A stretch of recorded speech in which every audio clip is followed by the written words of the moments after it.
అతిపెద్ద షాపింగ్ ప్రపంచం సిఎంఆర్ మన మచిలీపట్నంలో ప్రముఖ సినీ తారలే నవంబర్ 20న గొప్ప ప్రారంభం.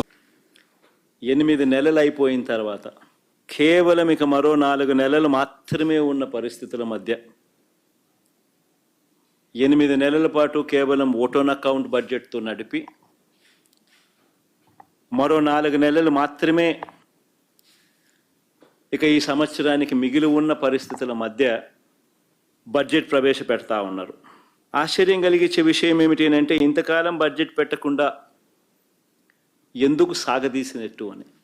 ఇంతకాలం బడ్జెట్ పెట్టకుండా ఎందుకు సాగదీశారు అని అంటే కారణం, ఒక్కసారి బడ్జెట్ ప్రవేశపెడితే చంద్రబాబు నాయుడు గారి మోసాలు అబద్ధాలు అన్నీ కూడా బయటకు వస్తాయి అని తనకు తెలుసు కాబట్టి. ఒకసారి బడ్జెట్ ప్రవేశపెడితే తన మోసాలు, తాను చెప్పిన అబద్ధాలు అన్నీ కూడా బయటకు వస్తాయి. బయటికి రావడమే కాకుండా ప్రజలు కూడా మా సూపర్ 6 ఏమైంది, మా సూపర్ 7 ఏమైంది అని చెప్పి కూడా చంద్రబాబు నాయుడు ప్రజలు నిలదీస్తారు అన్న సంగతి కూడా తనకు తెలుసు కాబట్టి చంద్రబాబు నాయుడు గారు బడ్జెట్ ప్రవేశపెట్టకుండా దీన్ని సాగదీస్తూ వచ్చాడు. సాగదీస్తూ వస్తూ తాను కారణాలు చెప్పుకునే దానికోసం అని చెప్పి రకరకాల కారణాలు సాగదీతకు చెప్పుకుంటూ వచ్చాడు. పరిమితికి మించి వైఎస్ఆర్ కాంగ్రెస్ పార్టీ అప్పులు చేసిందని, రాష్ట్రాన్ని శ్రీలంక చేశామని, ఇలా రకరకాల సందర్భాలలో ప్రజలను మభ్యపెట్టే కార్యక్రమం చంద్రబాబు నాయుడు గారు, ఆయన కూటమి, ఆయనకు తోడు ఆయన ఎల్లో మీడియా, వీళ్ళంతా కూడా రకరకాల ప్రచారాలు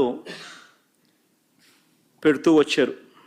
ఇవాళ సాక్షాత్తు చంద్రబాబు నాయుడు గారు తాను ప్రవేశపెట్టిన బడ్జెట్ పత్రాలే చంద్రబాబు నాయుడు గారి డ్రామా ఆర్టిస్టు అని చెప్పి చెబుతూ అవే సాక్ష్యాలుగా నిలబడ్డాయి. చంద్రబాబు నాయుడు గారు తాను చెప్పిన అబద్ధాలు ఎలా ఉంటాయి అని అంటే, ఆర్గనైజ్డ్ క్రైమ్ అనేది చంద్రబాబు నాయుడు ఎలా చేస్తాడు అన్నది నిజంగా ఈ బడ్జెట్ అనేది చూస్తే, తాను ప్రవేశపెట్టిన తీరు చూస్తే ఎవరికైనా కూడా సామాన్యునికి అర్థమవుతుంది. నిజంగా ఒక ఆర్గనైజ్డ్ క్రిమినల్ ఏ మాదిరిగా చేస్తాడు. తానే ఆర్గనైజ్డ్ క్రైమ్లో భాగంగా ఎలా ఉంటుందనంటే, చంద్రబాబు ముందుగా తన చేతిలో ఉన్న తన ఎల్లో మీడియా ద్వారా ఆర్గనైజ్డ్ క్రైమ్ ప్యాటర్న్ చెప్తా ఉన్నా ఎలా ఉంటుందనంటే, తన చేతిలో ఉన్న ఎల్లో మీడియాతో పదే పదే అబద్ధాలు రాయిస్తారు. ఆ తర్వాత అదే విషయాన్ని ఇదే చంద్రబాబు పదే పదే మాట్లాడుతూ పోతాడు. పనిలో పనిగా అంటే అప్పుల విషయంలో, ఆంధ్ర రాష్ట్రానికి సంబంధించిన అప్పుల విషయంలో ఆంధ్ర రాష్ట్రం శ్రీలంక అయిపోతుంది అని చెప్పి దుష్ప్రచారం చేస్తూ ఆర్గనైజ్డ్ క్రైమ్గా ఏ రకంగా వాళ్ళు తీసుకొని పోయారు అన్న విషయాలు నేను చెప్తా ఉన్నా. పదే పదే తన చేతిలో ఉన్న ఎల్లో మీడియాతో అబద్ధాలు రాయిస్తారు. ఆ తర్వాత అదే విషయాన్ని పదే పదే చంద్రబాబు మాట్లాడతారు. పనిలో పనిగా ఆ తర్వాత తన దత్తపుత్రుడితోనూ, తనకు సంబంధించిన ఇతర పార్టీలో ఉన్న తన వ్యక్తులతోనూ ఇవే విషయాలు మళ్ళీ పదే పదే మాట్లాడిస్తారు, ట్వీట్లు పెడతారు. చివరకు దాన్ని ఒక అంతర్జాతీయ అంశంగా కూడా మారుస్తారు. ఇదంతా ఆర్గనైజ్డ్ క్రైమ్లో భాగంగా వీళ్ళంతా కూడా చేస్తారు. ఎందుకు ఈ విషయాలన్నీ కూడా చెప్తా ఉన్నాను అని అంటే, ఈ ఆర్గనైజ్డ్ క్రైమ్ అన్నది ఏ విధంగా జరిగింది అని చెప్పి మీ అందరికీ కూడా ఎక్స్ప్లెయిన్ చేయబోతా ఉన్నాను.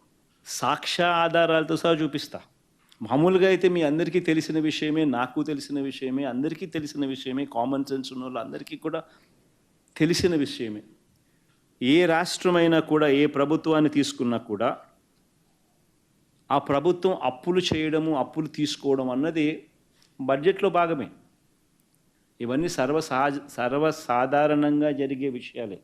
ప్రతి ప్రభుత్వానికి, ప్రతి రాష్ట్రానికి ఎఫ్ఆర్బిఎం లిమిట్స్ ఉంటాయి. కేంద్ర ప్రభుత్వం చెప్తుంది జిఎస్డిపిలో ఇంత పర్సెంటేజు మీరు బారో చేసుకోవచ్చు అని. ఆ బారో చేసుకునే సొమ్ము ఆర్బీఐ ద్వారా, ఎస్డిఎల్స్ రూపేణ, స్టేట్ డెవలప్మెంట్ లోన్స్ రూపేణ ఆర్బీఐ ద్వారా ఆ అప్పులు కూడా ఆర్గనైజ్ చేస్తారు.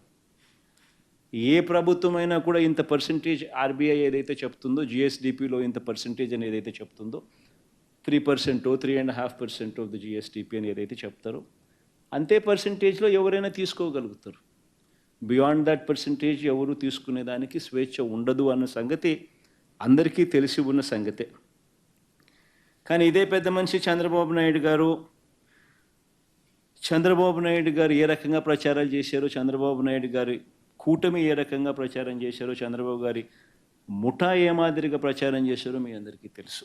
సుమన్ టీవీలో మీ పర్సనల్ అండ్ బిజినెస్ ప్రమోషన్స్ కోసం కింది నెంబర్కి కాంటాక్ట్ చేయండి.